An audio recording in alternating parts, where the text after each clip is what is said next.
आप सभी को जय मसीह की। मेरे प्रिय भाई बहनों, आप सब कैसे हैं? मुझे उम्मीद है, मुझे आशा है आप सभी लोग स्वस्थ हैं।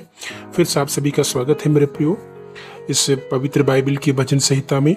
आइए इस पवित्र बाइबल की भजन संहिता में आज हम मनन करने आरंभ करने जा रहे हैं। भजन संहिता 102 साम्स 102 यह इस प्रकार से लिखा है। आइए शुरू करें। हे यहोवा, मेरी प्रार्थना सुन, मेरी दुहाई तुझ तक पहुँचे। मेरे संकट के दिन अपना मुख मुझसे ना छिपा ले। अपना कान मेरी ओर लगा, जिस समय मैं पुकारूं उसी समय फुर्ती से मेरी सुन ले। क्योंकि मेरे दिन धुएं के समान उड़े जाते हैं और मेरी हड्डियां लुकटी के समान जल गई है। मेरा मन झुलसी हुई घास के समान सूख गया है और मैं अपनी रोटी खाना भूल जाता हूँ। कहराते कहराते मेरा चमड़ा हड्डियों में सट गया है। मैं जंगल के धनेश के समान हो गया हूँ। मैं उजड़े स्थान में उल्लू के समान बन गया हूँ। मैं पड़ा पड़ा जागता रहता हूँ और गैरये के समान हो गया हूँ, जो छत के ऊपर अकेला बैठता है। मेरे शत्रु लगातार मेरी नामधराई करते हैं, जो मेरे विरुद्ध की धुन में बावले हो रहे हैं। वे मेरा नाम लेकर शपथ खाते हैं, क्योंकि मैंने रोटी के समान राख खाई और आंसू मिलाकर पानी पीता हूँ। यह तेरे क्रोध और कोप के कारण हुआ है, क्योंकि तूने मुझे उठाया और फिर फेंक दिया है। मेरी आयु ढलती हुई छाया के समान है और मैं आप घास के समान सूख चला हूँ।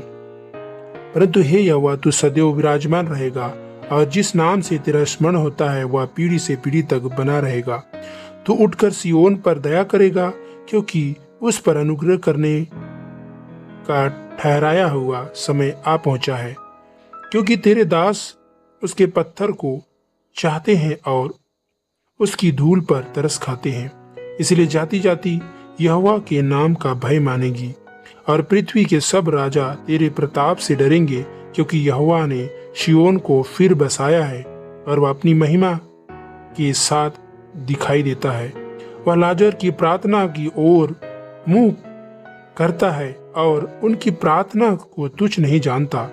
यह बात आने वाली पीढ़ी से पीढ़ी के लिए लिखी जाएगी और जाति जाति जो सृजी जाति वही यह की स्तुति करेगी।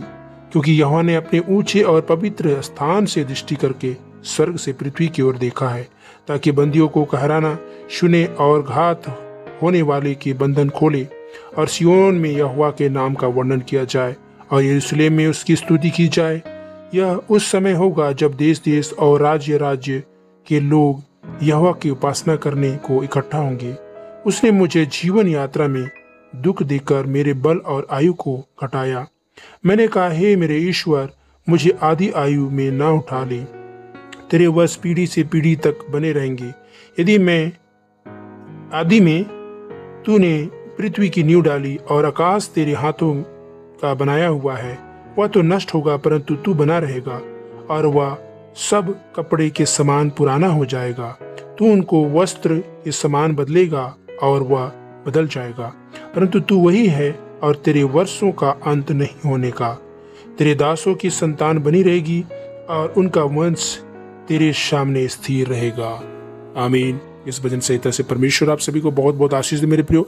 यदि इस वीडियो में नए हैं, शेयर करें, सब्सक्राइब करें, ज़्यादा से ज़्यादा सपोर्ट करें मेरे प्रियो इस चैनल को, ताकि परमेश्वर कार्य को और भी बढ़ाने पाएँ इस भजन संहिता के द्वारा।